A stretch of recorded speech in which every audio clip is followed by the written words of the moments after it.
Today I'm finally back with a new pattern tutorial, and today we will be making a sling bag. And the fun thing about this one is you will not need a single stitch to make this one.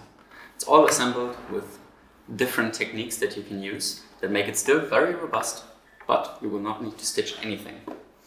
And it's also quite flexible, so whether you want to use it with a normal leather strap, or if you already have a shoulder strap with normal strap-on attachments, you can use that. Or you can also add a fabric strap all the way around the back, and it's still adjustable. And there's a few other neat little features that I will show you while we're making it. So as always, without further ado, I would say, let's make this, shall we? And well, for this pattern we don't have to do any sewing. Cutting out the pieces is a little bit more complicated, but we can take it piece by piece. So first I will cut out the large main body, and I will just go all around the general outline so we can take away the rest of the hide. Then I will use my awl and we will start marking all of the holes and outline the rest of the main body.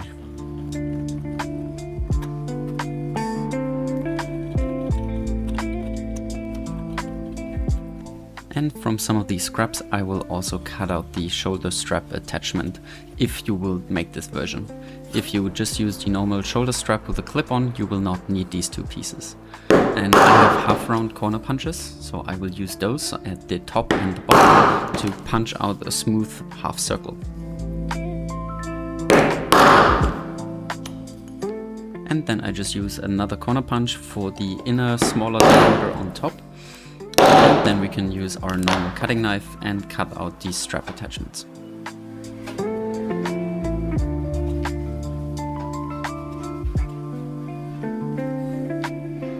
And now I will cut out the rest of the details on the main body.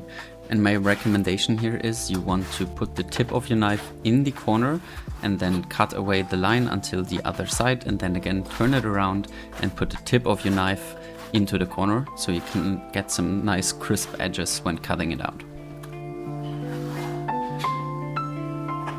Then I will just use the smallest hole punch I have available to make a cutout in the bottom and connect them with my knife, and we will later use that to connect the sides to the bottom. And then we will continue with punching more holes. And first I will use my 3mm hole punch to make all of the holes for the hardware. That includes the closure, the rivet for the strap attachments, and also the buttons for the strap attachments. And while we're at it, we also want to punch the holes in the strap attachments.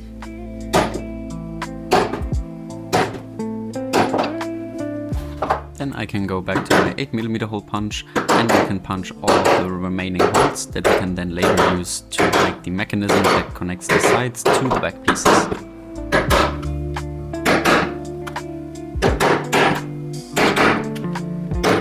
Well, that leaves us with a whole bunch of leather confetti, where today's day I haven't really found a good purpose other than putting them on the rivets, so I just go on collecting them until I find another use case for them. And of course, this wouldn't be a good leather tutorial if there wasn't some beveling and burnishing involved. So first I will start on the shoulder strap attachments, where we can just bevel and burnish them all around. Then on the main body, the only sides that we will need to bevel and burnish is the top line here and also the flap of the closure.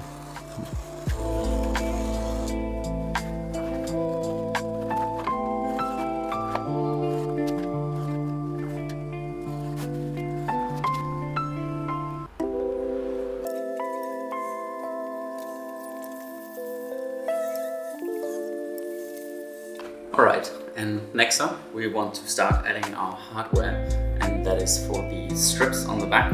So we can add our shoulder strap, and we also want to add the button closures. And for that we're going to need a few pieces.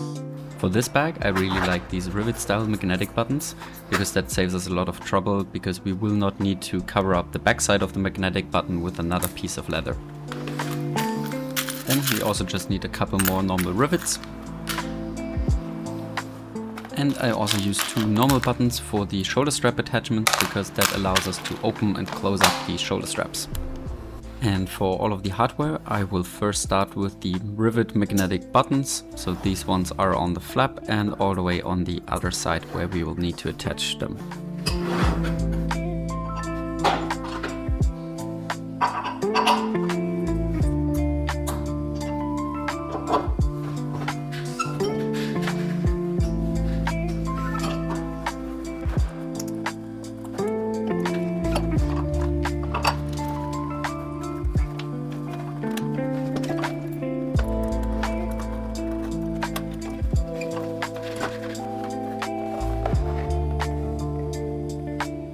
And now for the shoulder strap attachments, I like to use a button on the bottom, because if you have a shoulder strap that is a closed loop, then this gives us the option to open and close these strap attachments.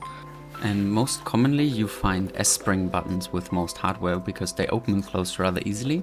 But if you have some normal ring spring buttons available, those are perfect to use here because they secure very hardly and also they don't open up by accident. And sadly for the lower part of these buttons, I don't have a proper press insert, so I will just do them by hand by first putting them on this tool set, and then I use this center punch to first bow out the middle in different directions. And then I use the backside of an old hole punch I have lying around to flatten it out. Is that the proper way to do it? Maybe not, but honestly, it's been working quite well. I've done it this way on my old wallet and it's been holding up for 3 years quite well. So do with that what you will. Okay, now we're almost done with the hardware too. The only part missing is we will need to add our strap attachments. And for that I will add the other side of the button on our main body. And luckily for this one I do have a proper press insert.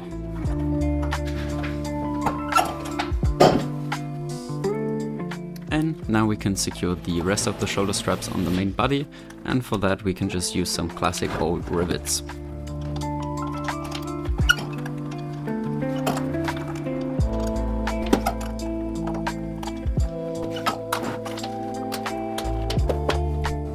Now the only part missing before assembly is that we will need to make a cut here in the middle of these circles on both sides, so they create some tabs that we can use on the other side to put everything together. Now we can finally start with the assembly, and I also like to add another D-ring on the side of the bag here, so you can either attach your keys, identity card or something like that. And first I will also shape it a little bit, so I fold over the lines on the bottom and the flap. And now we can start putting everything together. And for that we fold it down the middle, and now we have these small tabs that we want to put through the circles on the other side.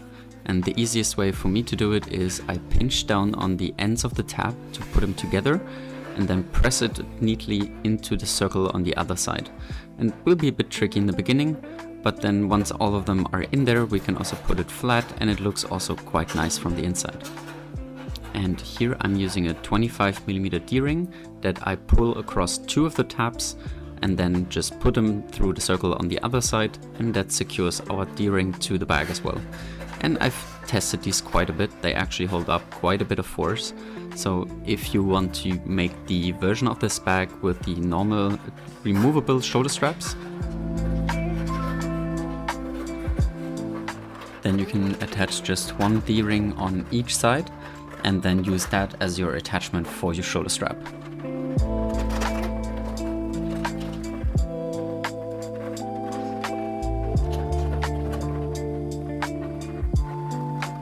Then after a bit of fiddling we should have our one side done, and then you can pull the tabs flat on the inside and do the same for the other side. Now the last remaining part is we also need to secure the bottom, and for that I use this flap that we have now that's coming down the bottom and put it into the cut that we made earlier on. And here again from the inside I start pulling it through, and you might need quite a bit of force, but that's intended so that it also sits properly and it doesn't just slip out. And then we do the same on both sides of course, and then we already have our main body finished.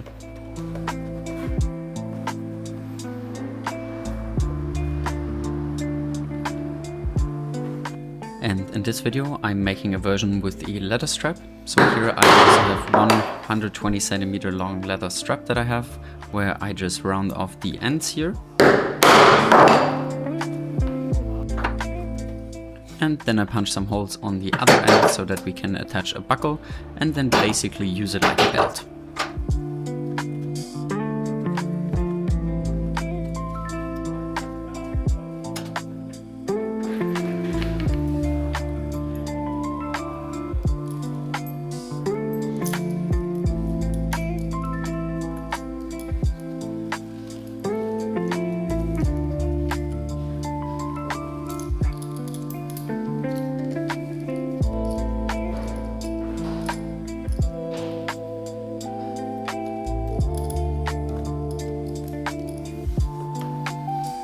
And of course I will also have to add another few holes on the other end so that our buckle has something to hold on to.